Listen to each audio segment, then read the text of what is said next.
welcome everybody. Thank you so much for being here. We're very happy to have this sixth installment of the Enactus U.S. Partner Summit Series.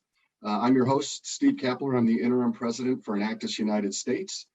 Today's discussion is entitled How the Pandemic Changed the Workplace and Continues to Change it.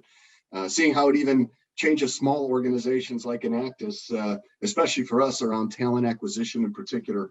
I'm really interested to hear from our panelists and our moderator today and what they've observed in their own organizations and across the country as well. For those of you who have not been to one of these, welcome to your first Partner Summit Series. Our next installment, number 7, will be Where's the Economy Taking Us? It's between housing prices, labor market shortages, workforce changes, all those things are taking place. What's ahead for the economy? We're very happy to have Constance Hunter, the chief economist for KPMG, set for that one. If you're interested, and again, if this is your first or even if it's not, we do post these out on our website. You can see there, enactusunitedstates.org/partner_summit_series. And that would have the recordings for past Summit Series, as well as all the future Summit Series that we have planned. So we hope you'll take a minute and take a look at those as well. I'd be remiss if I didn't say thank you to our sponsors, Regis Corporation and Rich Products. You're going to hear from both of them during this session, as they provided experts for our session today. One is a panelist and one is the moderator. So we sincerely appreciate their support. If you've had a chance to be here before, or you can go look, these series are very, very informative. I can honestly say in every one of them, I've taken away 1 or 2 incredible tidbits. So we thank them for the opportunity and for sponsoring this event. Next, I'd like to just take a quick minute to tell you about some of the happenings with Enactus United States. We're very, very excited to announce that the Enactus United States National Expo will be a hybrid this year. A portion of the event will be virtual, and that will be the opening rounds early in March 14th through the 16th. Then we will have an in-person event that'll take place for the first time on a college campus, Long Island University Post Campus. And it will be April 21st and 22nd. At the live event, it will be the Final 4 for our early stage, as well as the top 12 for World Cup qualifying. There's going to be more details on this coming soon. So please, stay tuned for those invites and invitations and announcements that'll be coming up. Okay, well, let's get started with our event. I'm going to tell you a little bit about who all is here and introduction. First, we have Marie Artim. She's the Vice President of Global Talent Acquisition for Enterprise Holdings, supporting the Enterprise, Alamo, and national brands. She's responsible for company-wide strategies and practices whose global hires include thousands of university graduates each year. She also manages strategic partner relationships and collaborates with leadership to develop and implement programs to meet the workforce needs. She is an alum from Purdue, and she has conducted presentations and seminars at many industry conferences and universities that has been featured in national media outlets, including Business Week, Wall Street Journal, Forbes, The New Yorker, and Good Morning America. So welcome, Marie. We're very happy to have you here. Thank you. Excited to be here. Next up, Paul McDonald. Paul is a senior executive Senior Executive Director with Robert Half, which specializes in talent solutions for finance and accounting, administrative and customer support, marketing, creativity, technology, and legal fields, pretty much everything. He oversees partnerships and alliances for the company, as well as serving as a chief spokesperson. Paul writes frequently and speaks frequently across the country on workplace and career management topics. Over the course of more than 35 years in this field, he's advised thousands of company leaders on talent solutions and job seekers on getting hired and career mapping. He joined Robert Half in 1984. He's a graduate of St. Bonaventure, the Bonnies, go Bonnies, in upstate New York. So welcome, Paul. So happy to have you here. Thank you, Steve, and glad to be here. Thank you.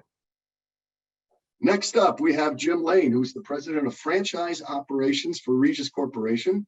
He currently serves as the president of the franchise operations. He joined Regis Corporation in 2013 as an executive vice president and chief operating officer. With more than 25 years of operational leadership experience, Jim oversees operational excellence and execution across Supercuts, Smart Style, Cots Cutters, First Choice Hair Cutters, and Roosters, all the legacy brands that are there. He was with Gap Inc. for 8 years and most recently served as the Vice President of Operations for Gap Stores. Jim was the Vice President of Operations at Galen's Trading Company, Dick's Sporting Goods, and had several field management positions at the Target stores. So welcome, Jim. Thanks very much, Steve. I appreciate it. Great to be here and great to have this opportunity. Excellent. And last but certainly not least is today's moderator, Jim Motos, Senior Vice President of Consumer Brands from Rich Products. Jim joined Rich Products as a national account manager and had held other roles in sales and insights. Previously held positions at Hormel Foods. He's an active member of the Enactus US Board and also serves on the National Frozen and Refrigerated Association Board of Directors and the National Fisheries Institute Board and Executive Committee. Jim attended Terry College of Business at the University of Georgia. And Jim, the floor is yours to tell us a little bit more about Rich Products and also kick off this wonderful discussion. Jim.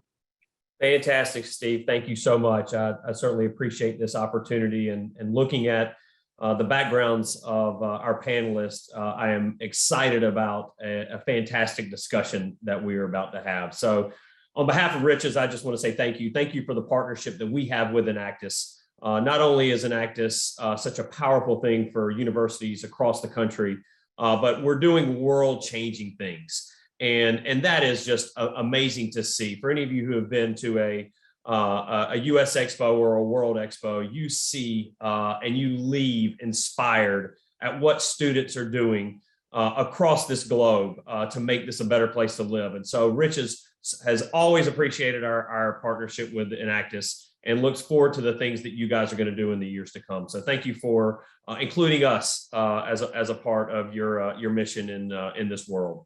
So I'm going to get us started off right away, right? We've got only an hour, and I guarantee we can talk about this topic for much more than an hour. But the workplace and what the workplace looks like in today's society, as we all sit back and think of life in March of 2020, what did that look like, right? When everybody was excited about things to come, we were going to work every day, we were walking into an office, and everything seemed to be status quo. And then the pandemic hit, and everything's changed. And I don't think that any of us would have imagined, as we sit here in December of 2021, that we would be in this somewhat environment and still doing these things virtually as we're doing today. So the workplace has certainly changed, but it's been interesting to see how not only companies, but everyone has been able to adapt to this environment and the change that has happened in our world, how we have overcome some of the obstacles that may have been there and been able to somehow be productive in this environment. And I would even challenge the fact of maybe even a little bit more productive than we were when we were going into an office day in, day out. So I'm super excited about what we're about to talk about. And definitely there have been shifts within the workplace environment compared to where we were pre-pandemic. So I'm going to just start with a very basic question around that. And Marie, I'll actually start with you here. What is the biggest shift that you've seen over the past year or since the pandemic started? It's hard to narrow it down to one. There's been a lot of change. I think that might be the overall answer, is just the amount of change and the speed at which that we as an organization and many organizations have had to adapt to circumstances that were just that we're pivoting on a moment's notice. Being in the travel industry, we obviously were hit extremely hard on the front end of the pandemic and with a lot of uncertainty. And so I think the biggest shift that we saw is people's ability to really adapt to changes to their roles, to how we service customers, to what the business environment might look like in the future. There's a huge emphasis on everyone's safety, but along with that, how do you remain relevant and in fact, be set yourself up for success as we move forward. So I think, from a workplace overall, the biggest shift for me would be the open-mindedness and the ability to move quickly and to shift and do things very quickly as a business. A very large business was I think a great change, but a big change for us. Absolutely. Anything from your end, Jim, that you've seen? Yeah, Jim, I will say that I certainly concur with where Marie is. I would also say, culturally, when you shifted, all of a sudden, I'm still seeing people that I haven't seen in 2 years when I come into the office here in Minneapolis. And, I've always, culture and people and relationships have always been a core of my belief as a leader, and the importance of that, and just a massive shift this past year. Suddenly, you're talking to people like we are right now in a Zoom call. You don't have that opportunity to interact socially, and that's been a pretty big deal. And from the standpoint of, some of us have reacted and adapted well to that. Others, maybe not as well. You have to have a certain degree of self-driven mindset in order to make it work. You have to be disciplined. And you come into work and you're kind of driven by being here. You're physically here and you're showing up to meetings, you're dressed for it, maybe not in a pair of shorts and then a nice looking shirt that we probably have all done. But I would say that cultural component has been a big deal, albeit I think we've worked through it and found ways. That's been a big adjustment. Yeah, I certainly think that over the past 2 years, we've seen a lot of things happen, right? And we've seen these shifts take place. Some of them I feel like are temporary, right? Just because we've been forced into it and had to do it that way. But there are some things that I think will be some shifts that stay in the workplace. Paul, I don't know if you have an opinion on that. If there's anything that you feel is a shift that you've seen happen in this new workplace environment that is probably for the better and here to stay. I would say that the biggest shift to stay is going to be flexibility from us as business leaders to all of our employees.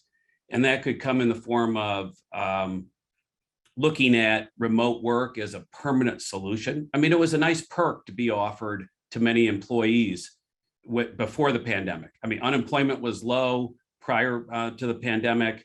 We started seeing the war for talent be very real for professionals, and specifically in the ones that we cover. So that was a perk. Now it's here to stay. Hybrid work, remote work. I mean, you can hire an IT professional in Kansas if you're headquartered in New York City today. And I believe that's going to be here to stay. Now, there are some positions that require to be on site, and we've shown that we need to be flexible in order to make those people feel safe. You mentioned health and safety, Marie. I mean, it's truly here to stay, but giving them the choice of where they're going to work, if it's a position, a functional role that can be done remotely, I think is going to help you specifically with, I mean, right now, I don't see this subsiding at all in terms of the war for talent. It's just amazing. I've never seen it in my career. And I've been doing this for 37 years, but even when I was at Price Waterhouse, I was part of the recruitment team that would go to campus, and it was hard to get the best of breed back then. I've never seen it like this, with so many job openings, so many choices. And so there's many solutions that I could offer, but I think this flexibility piece, remote, hybrid, and we saw it prior, the investment in technology. Those companies that invested early, even pre-pandemic, pivoted quickly to remote work. And if you were lucky enough and fortunate enough to have that investment prior, then you succeeded. But if you didn't, then you quickly went to the cloud. You quickly got people involved, and I'd have to say that that's here to stay. Heavy investment in the technology. Yeah, I definitely think that technology is something that has taken if it was already accelerated, it accelerated even more within organizations. And you mentioned something earlier that I thought was really fascinating through the pandemic.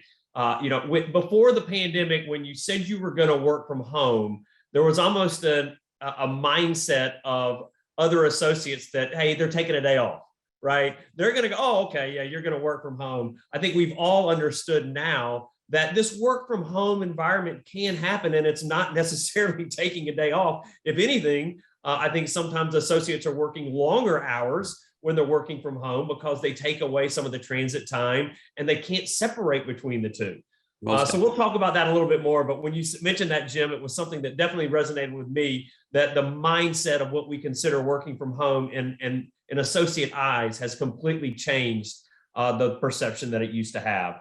So, one of the things that I also wanted to talk about, and Jim, I'll come to you with this one actually. I think about employees and, feeling somewhat of an uneasy or unsure about the future, right? There's a lot of things we read in the press. There's a lot of things we see about just the future of business and the future of the economy. And, involving staff and associates in those conversations and plans and changes, is important. And everyone wants to feel heard or a part of decision making. Is Regis what are some things that Regis is maybe doing to involve employees in significant and strategic conversations? Yeah, it's a great question and most relevant. The first thing you have to understand, our business, our franchisees employ in upwards of 25,000 hairstylists, which requires a 2-year cosmetology degree. So to go find that human to come in and work with that licensure, it makes it that war for talent even more difficult. And what Paul said about these folks that work in the war for talent in the workplace, it's not just about recruiting, it's how you retain. And what you're talking about really leads to that retention. And the approach we took is we really re-engineered this past year. We re-engineered what we stood for as an organization. Call it your vision, your mission, your purpose, values, whatever you want to call it. And our values are really centered around what we like to call unleashing the beauty of potential. With that, we've got a few buckets. It's fostering trust, being brave, owning your decisions, and creating community. The reason for that, what's baked into that at a high level, is making our employees feel comfortable. We want them to feel good and that they can come in and speak to me as the president, to our CEO, that there truly is that cliche of an open door culture, if you will. And that was actually we developed that with one of our board members. And the team that built it is made up of every level of employee. And it's a large committee, if you will. So everyone had a hand in that.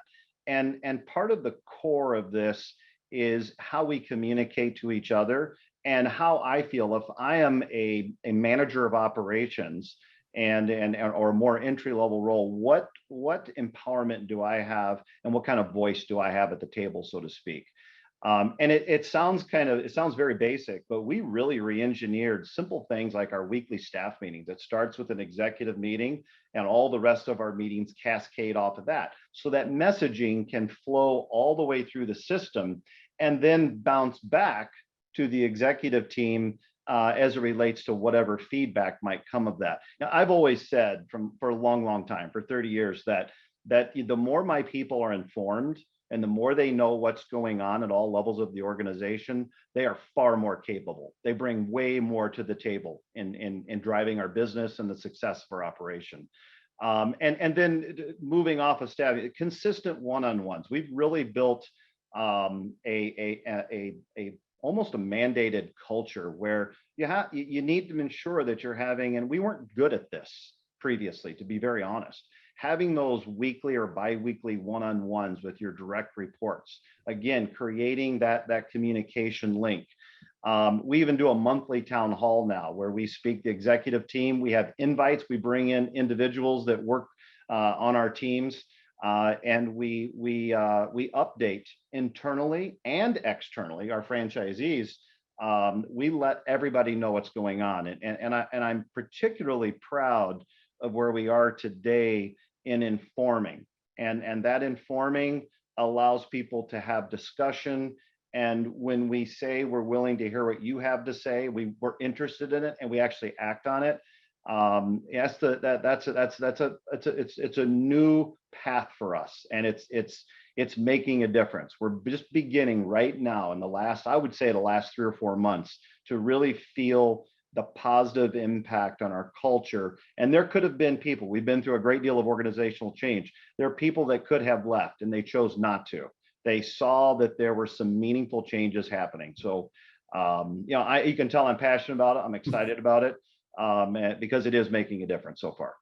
That's certainly great to hear. And, I'm sure there's examples of that across companies of things that they're doing to hear the associate voice. And, you mentioned in there the one-on-one conversations. And, when I think about the changing workplace, one of the things that I think about is the aspect of this personal life portion that's come into the work life. Whereas in the past, right, in the old working environment, you had a work life and you had a personal life, and they were completely separate. You went to work, you rode in the car, and then you could put that work hat on, you do your stuff, you'd get in the car again, you'd go home, you'd have some time to digest what you had done at work, and you have your personal life. Now those two things have intermingled so much that it's hard for employees to separate sometimes that personal life with their work life. So talking on a regular basis and having those one-on-one conversations to talk about things that maybe didn't come up before, like mental health, like challenges that they may be having with a schedule because their daycare closed, or because their school schedule has changed because of a COVID case that has come in. I just think it's so relevant in today's world to make sure that you are talking to associates and letting them give their voice, because we don't understand everything that people may be dealing with on a personal level that is now a part of their work life, so much more than it was in the past. So great to hear what Regis is doing there, and I'm sure that there's others that are doing that as well.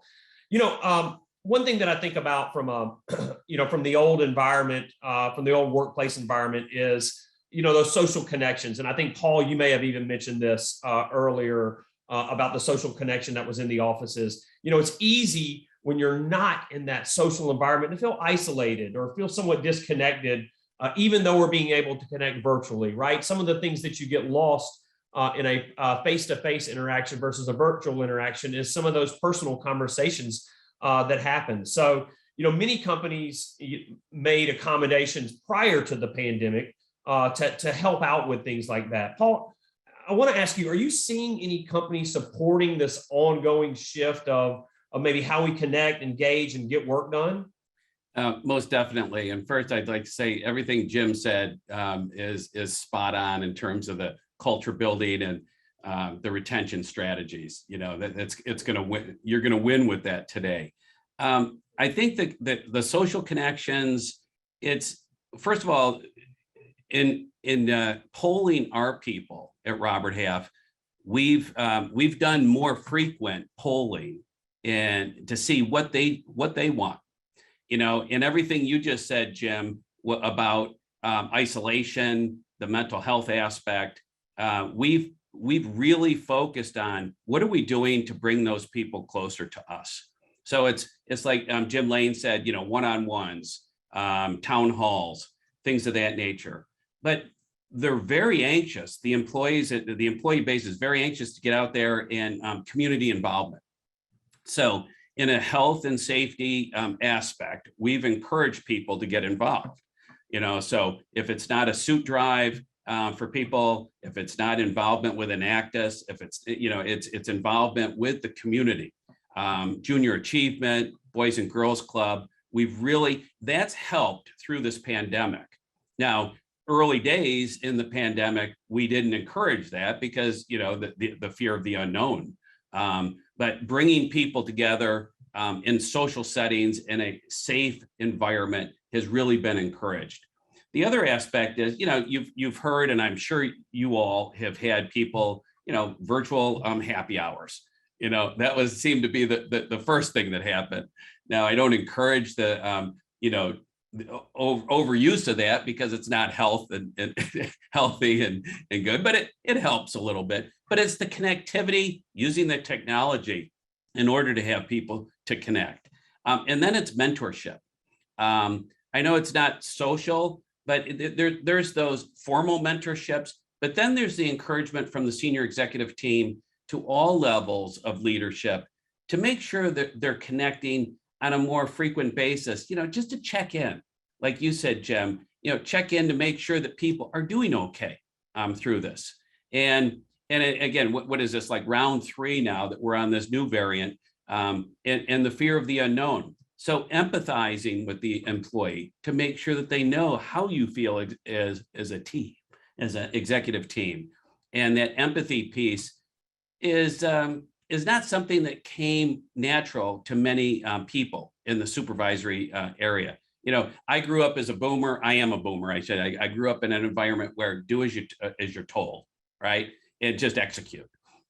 And, today we've had to pivot and make sure that we're flexing all of those muscles of empathy, understanding where they're coming from, and then understanding where where you are as a individual through this pandemic. It's helped a lot with the social connection. Great points. Fantastic. Jim, are you seeing anything from a best practice? I know you mentioned some things that to hear associate and employee voices, but are you seeing any best practices that you may have not mentioned to keep people engaged or connected? Yeah, I was just thinking as Paul talked and wow, just really spot on with his words. But the thing, this is kind of a fun thing, right? And we're all trying to find ways to make it fun. And again, back to that culture component. But we have done some things. We did it for Halloween. We did it for Thanksgiving. There was a good turnout for the Halloween. It was like a virtual Halloween celebration, and we invited folks to come on, our team to come on dressed up for Halloween. The communication team here did an amazing job, created things I didn't even know you could do on Zoom, breakout groups and all sorts of things. And we had a good turnout. Then everybody talked about it. And then the turnout was almost overwhelming for what we did for Thanksgiving. And it has created an incredible buzz. We had prizes, we did trivial type, questions around Thanksgiving, the history of Thanksgiving, all that stuff.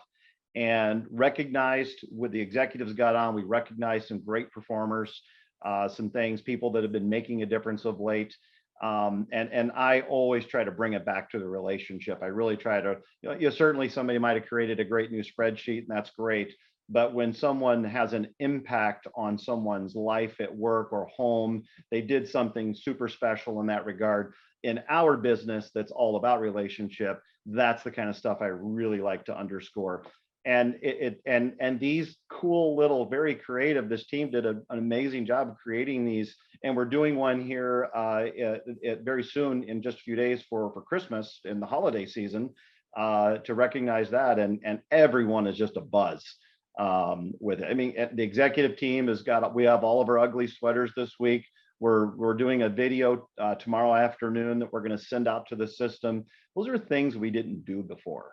And, right or wrong, but people are really excited to see that we're engaging and again, listening and taking part. So those have been a couple of things I think have made a massive difference for us. Well, we should have had you wear your ugly sweater for this one so we could see exactly what it looks like, but I'm sure it's going to be a good one. It's a good one. I'm going to do a little shift here because I know I focused on kind of the virtual team building, and that was really what I wanted to harp on. But Marie, I would love to hear from you from a, you're a little bit different situation versus the virtual situation and the face-to-face team building. That aspect has had to change to some extent too, based off of concerns of health and safety. I would love to just get your opinion. Have you been able to do anything or heard of any things that are being done from a team building standpoint and more of an in-person standpoint?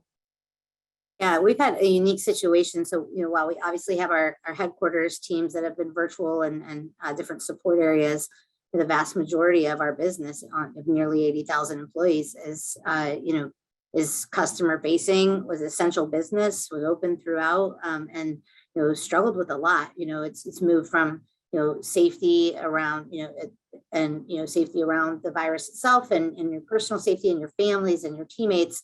And, it's even shifted lately to, as you see in the news, the, customer situations that those frontline folks are dealing with, and so it's been really important to us on not just the talent attraction side, but on the engagement and retention side to make sure that that people feel good about where they are, that they're appreciated, they're respected. So, and to your point, our team building was very high touch. This is an organization that loves to reward and recognize, get together, everything's a dinner, a meeting, a Topgolf, a something, so for a period of time, that wasn't possible, even if we were in person for work.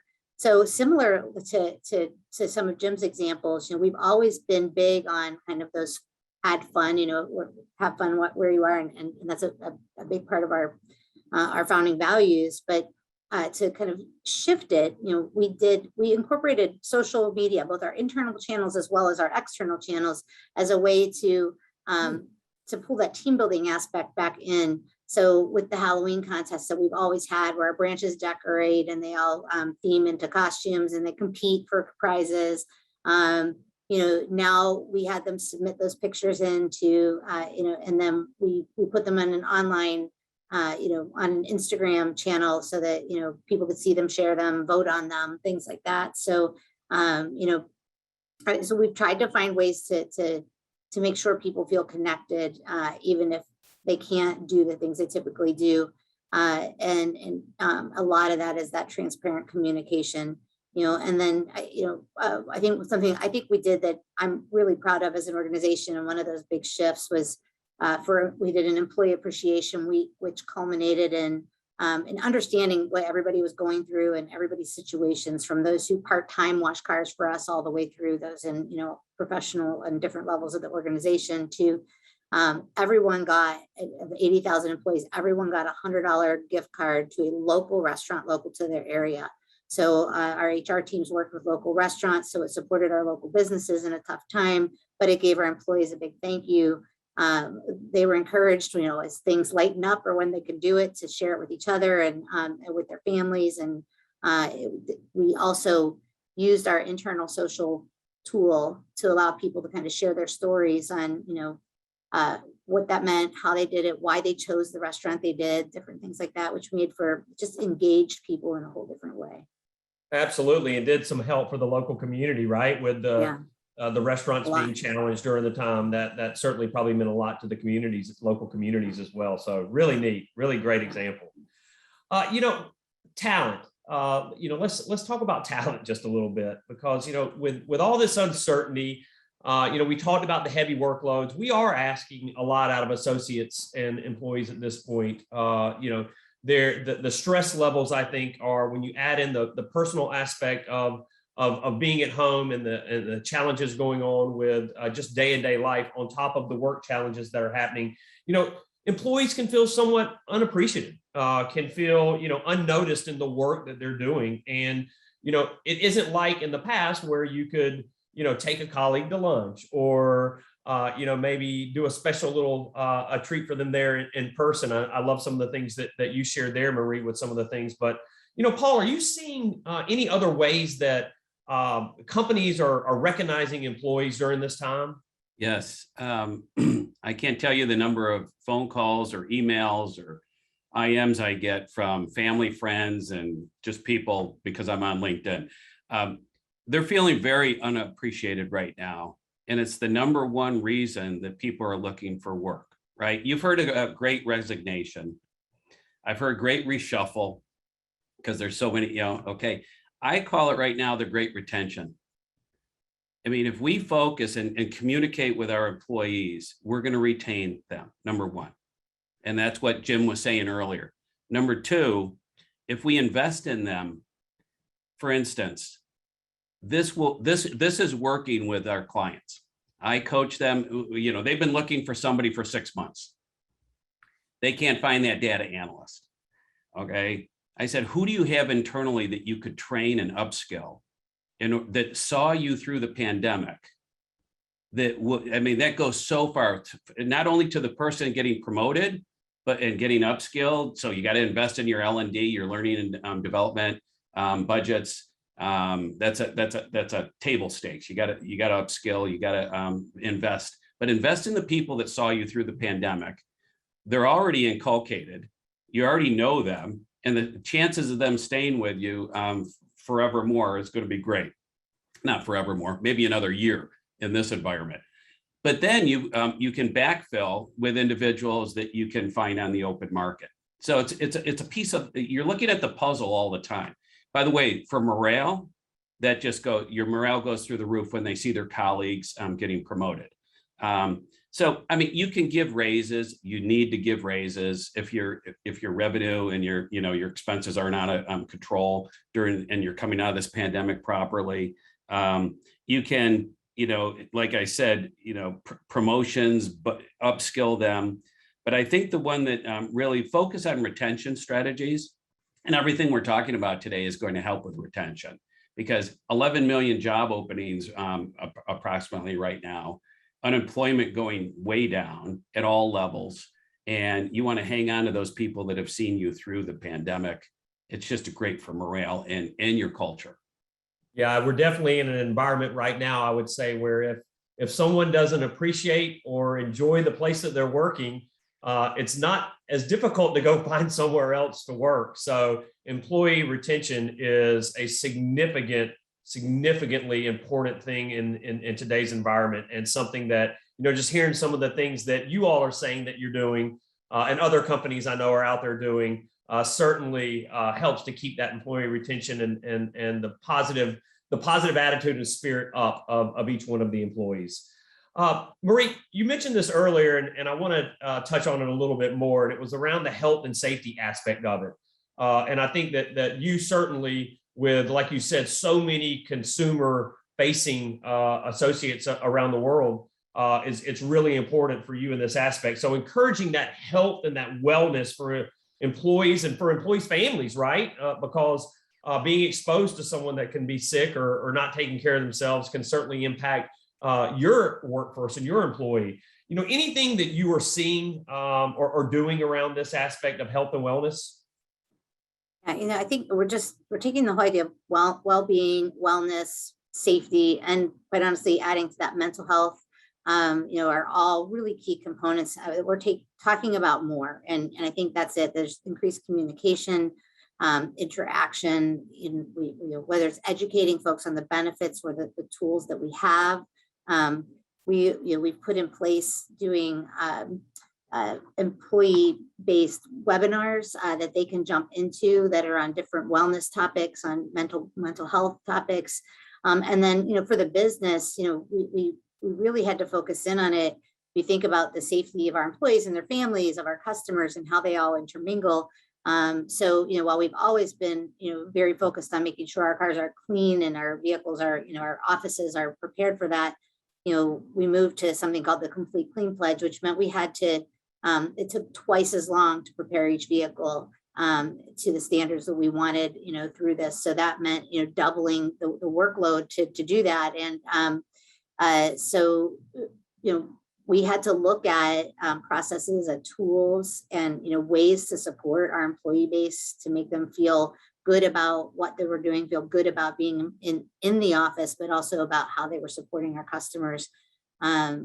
But it really came to communication, really transparent communication that made a difference, and two-way, making sure that we were there. And someone said the open door earlier.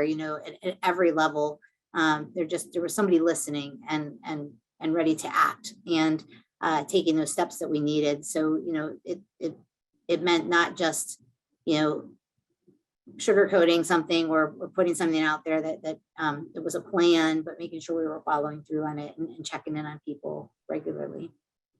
Yeah, I think it goes both ways, right? I kind of mentioned the aspect of the associate and making sure the associate's doing the right things, but associates and employees want to make sure that the company's doing the right thing as well, right? Because they're taking a risk each and every day that they go into work, especially for these essential workers, right? So they want to make sure that companies are doing their part as well to make sure that their work environment is safe. So I think it's very important. You mentioned a little bit that we do it both ways. You know, I want to shift now a little bit to, growth and development. We talked about it briefly, and I think all three of you could give probably great examples of learning and ways that we're training associates. But Jim, I'm going to ask you specifically in your area. You know, there's always learning that needs to be done, and it's important for continued growth. How are you shifting the training in this new workplace? Are there things that you're doing now that you weren't doing before? Yeah, it's a great question. And I know we've all evolved here significantly in the last year and a half, 2 years. Yeah, the one thing is interesting. You made a great point earlier about transit time. You know, we're all at home. So I think you're right. We're actually probably working more, albeit we're managing our schedules, and there's a positive side to that. Even though you've got more hours to potentially give, you're not stuck in traffic, you're not on a train, you're not in transit. With that, you know, we've been able to, because of this whole Zoom component, and because we have probably more availability to some degree, we've been able to see a positive impact where we're merging people's busy schedules. And you know how it goes. Everybody knows on this call, you got to get signed up for the training, and then you're constantly reminding someone, hey, you're late. You got to complete this training by August 1st or whatever it might be. We're finding far greater participation rates because of what we're doing right now. You're on a Zoom call. You are able to work it in. You're not stuck in traffic. You've got a few extra hours available a week. And now all of a sudden, and this is a totally unexpected byproduct of this, is that folks are engaging at a different, higher level than they were before. We're always trying to improve what we offer training based on the department and whether there's a leadership component to it or a more technical component to it. So that's headquarters. You shift to those 2-year cosmetology licensed stylists, and they've faced the same issues with COVID, and think about, giving someone a haircut or a hairstyle. That's a highly personal one-on-one situation. So you can imagine, our industry was hurt, dramatically by this last year and a half. But with that being said, we have learned that we can do way more with even in a technical training of a stylist and advancing their capability, which is very, very important in our industry, to advance the artistic capability and the technical capability of a cosmetologist. We have learned through some pretty amazing systems. The team here has built some pretty cool stuff that a stylist can go in and literally watch on a Zoom call live or on a recorded video. They can see how to do an A-bob or a clipper cut, and they can watch it, and then they can have their little mannequin head, and they can be doing it right there with them. And in a live situation, it's fantastic because you get immediate feedback from the trainer. Now, I will tell you, 2.5 years ago, we all sat around and said, there's no way.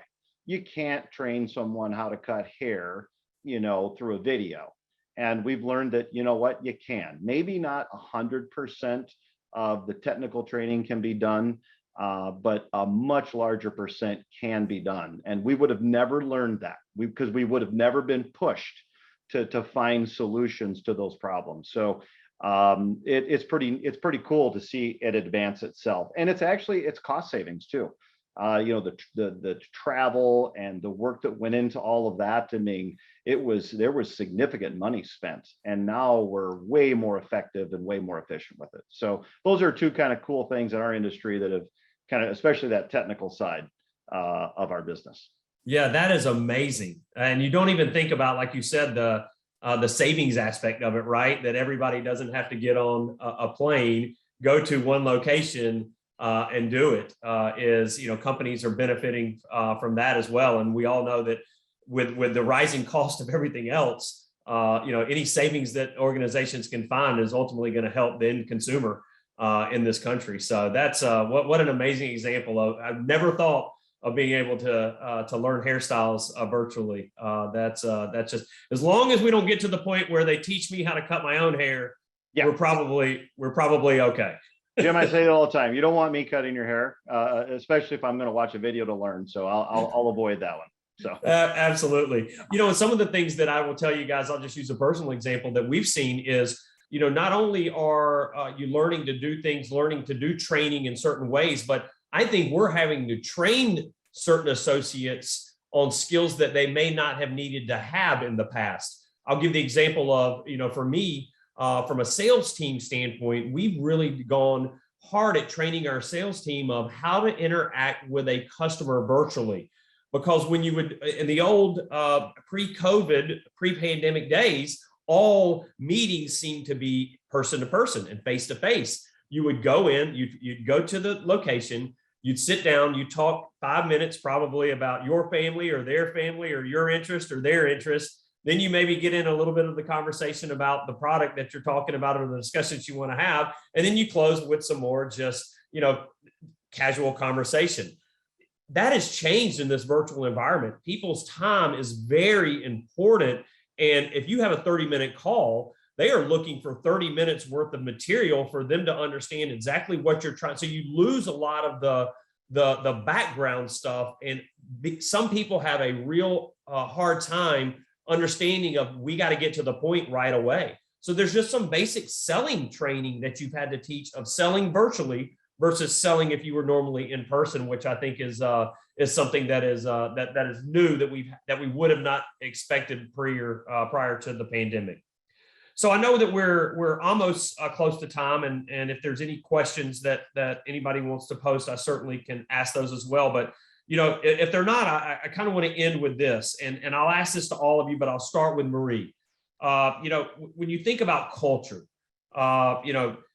culture is certainly different in the environment, no matter if you are a work essential face-to-face or if you're having to do things virtually. We know that culture is going to change. How are companies, or specifically how is enterprise maintaining or creating culture, especially when you have new hires that are coming in? Yeah, it's been interesting because our culture is really one of our differentiators, and is an organization that promotes nearly 100% from within. There's a lot of that internal culture is so important and so critical as we move forward, and it did get impacted in all the ways that were mentioned already. I think some of the things that we're doing, and I keep using this word to start, but I think it started with communication and this very authentic and transparent way from our CEO down, to make sure that there were touch points often and relevant. So interestingly enough, she took on the CEO reins, moved up into that role in January of 20. So she keeps joking that she's really tired of being a crisis CEO and she would like to stop now. But she's been a great one. She was the perfect person for the role because she's very engaging with our employees, very open. So via video, she did videos probably monthly throughout the throughout the crisis, and updating on the business, good, bad, or ugly, on what was happening, and what we were doing about it, but also just really thanking people and connecting them and talking about their safety and all those other key messages. But then it was intended, and it did kind of share and trickle down to the very local levels, to really make sure that we were candid and we were honest, but we were also finding ways to make sure people were recognized and rewarded and again appreciated. I think talking and making sure we kept our purpose and our values first and foremost in front of our employees and woven into what they do every day or what they see every day, made a big difference. So whether that's philanthropic and we have a paid time off volunteer day, making sure encouraging those to happen in the best way possible while they were working so hard, whether it was around the different things happening in the world of diversity, equity, and inclusion, and what we were doing as an organization to go with that. But really, I think it was it was back to that listening and encouraging our employees to share, to be connected to each other, but connected to the bigger picture, and then and using that as a way to keep them engaged. So for us, culture was really important. We whenever possible tried to make those connections happen, whether virtual or in person, in a safe way. and encouraged our management teams to be as creative as possible in how they did that. Great. Jim, anything on your end to add to that? Just culture in general, or new hires, and around the aspect of culture? Yeah, a bit similar to what Marie said, and I like what she said. Yeah, when we're, I think of, and I'm interviewing, I'm hiring a director of marketing for one of those 5 brands. We call it the Fab Five here. So it requires somebody with some, pretty decent experience as a marketer. And, because we've been through a great deal of change, because we've been through a great deal of impact due to COVID the last year and a half as an organization in the hair industry, it changes in my opinion, it changes the conversation and the story that you tell when you're conducting that interview. I have found that I have been of late, and where I'm even more transparent and walking that candidate through. Hey, let me tell you, first off, I'm kind of the elder statesman, so to speak, here, Regis, so I can tell all the stories. And I like to tell the stories of how we kind of came to be. It's kind of a fun, fascinating story. But with that, I also like to make sure they understand the challenges that we face. And that, hey, listen, if you choose to do this, then know that this is what you're going to be faced with. And this is, and I just have found that when you're upfront and you are extraordinarily transparent with what's going to happen, the good as well as the challenge part of it, that person joins knowing that. And right out of the chute, their mindset is fully placed in kind of the right arena, and they're ready to take on. There's no surprises, and they're ready to move forward. And as long as me and the rest of the leaders are doing the right thing with all the things we've kind of all talked about today, whether it's one-on-ones or recognition, whatever it might be, if all those things are happening, I think that really pays significant tribute to the culture, because now what you've done is you've woven it in trust, those things I talked about that are kind of our buckets and our focuses, trust and owning it, and being open and honest. I love the transparency, right? I mean, I think that is key for especially new hires. People who would have ever thought that people would want to know about a company's social stance on something when they were being hired, but that's important. That is certainly important to people before they make a career decision of where they want to go, which is a little bit changed from the, I'm not sure that that's necessarily a workplace change from a COVID standpoint, but that's the world we live in now. And people are really concerned about social stances as well from organizations. Paul, I'll give you the last word. Anything that you want to add on this topic of culture? Well, I would just say everything that's been talked about, communication creates culture. So from the top down, and from middle management on all levels. I would just say that what we've had to focus on, we've always been a high travel, high touch organization, travel to 400 locations around the globe, walk the floor, shake hands, get to know people, either they're new or they've been around for a bit, talk to them. And we've had 3 CEOs in 75 years within this organization. So it's always been Bob Half stressed ethics first. So to get that through to all the employees virtually has been a challenge. I'd be lying if I say, but what we've found, and this is in addition to everything that's been talked about, is the CEO and the executive team are encouraged to be real. So even on our town halls, we're asking questions like, so what are you doing for yourself to get through this pandemic? What are the holiday gifts that you're focused on? This was the latest town hall we had on Monday. And bring a little humor into it so they can feel us like they would in the staff room when we're walking the floor, so they can feel us and know that we're real. And that in itself is creating part of the culture and carrying the culture forward that we've had for, like I said, over 70 years. Fantastic. And you're absolutely right. If you take it from the top down, people can tell when you're being genuine, and having that genuine sense of culture and that you care really makes a difference in people's lives, right? So that is what a great example from the leadership there. I don't see any questions on there. So I just want to say one thing. Thank you to our panelists. You guys have been fantastic. I will tell you, there are things that I have taken away from this that I'm going to look to take back to my own team that I think are great to help with this new workplace environment. I appreciate your time. And Steve, I'm going to turn it back over to you. Sounds great. Thank you so much, Jim. And thank you to our panelists. As you said, it's a wonderful discussion.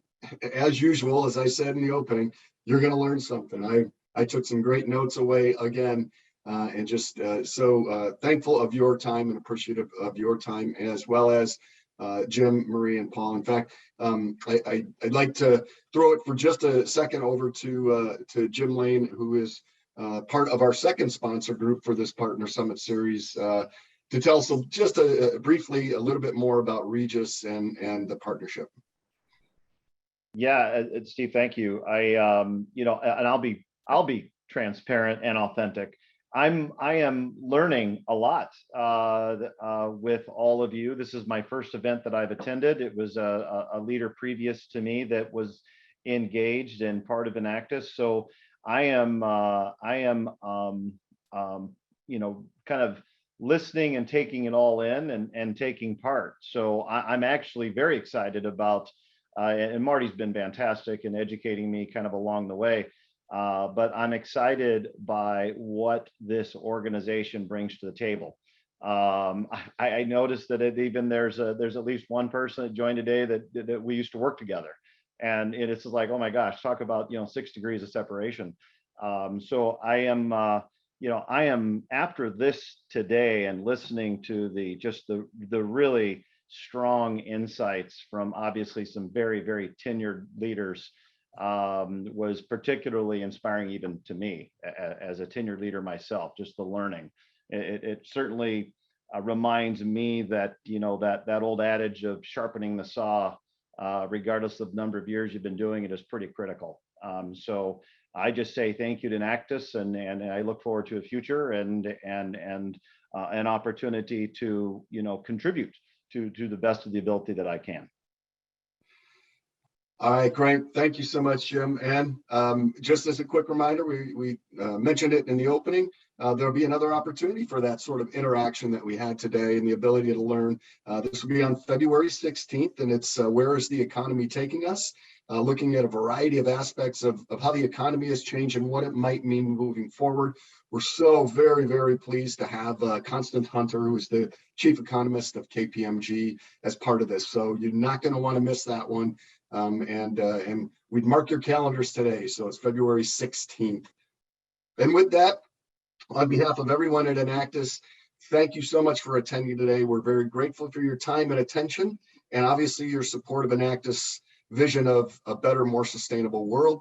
So thank you, everyone. Have a great day and have a fantastic holiday season. Thank you.